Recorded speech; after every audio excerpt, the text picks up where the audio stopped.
জানেন তো, সেদিন সকালবেলা ঘুম থেকে উঠে হিয়া বলল, মা মিষ্টি খাবো, মিষ্টি বানিয়ে দাও। এবার আমি মিষ্টিটা কোথা থেকে দেবো? ঘরে তো মিষ্টি নেই। আর এত চটজলদি আমি কোথা থেকেই বাইনে দেবো? যাই হোক, নিজের মাথার বুদ্ধি খাটিয়ে কাস্টার্ড পাউডার, দুধ আর চিনি দিয়ে কিন্তু একটা দারুণ পুডিং বানিয়ে ফেললাম, যেটা কিন্তু বাচ্চাদের প্রচণ্ড প্রিয়। আমার হিয়ার তো খুব পছন্দ হয়েছে।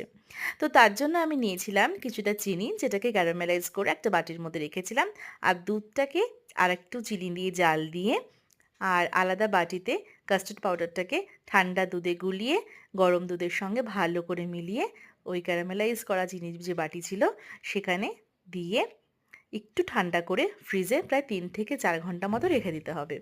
ব্যাস, তারপরেই কিন্তু রেডি দারুণ মজাদার একটা পুডিং। আমার মেয়ে মানে হিয়ার কিন্তু এটা দারুণ লেগেছে। আর এটা নিয়ে কিন্তু প্রায় ও স্পুন দিয়ে মানে খেলা করছিল। মানে ওর এত খাওয়ার থেকেও বেশি ওর এত ভালো লাগছিল দেখতে। আশা করি আপনাদেরও শখ বাচ্চাদের না ভালো লাগবে।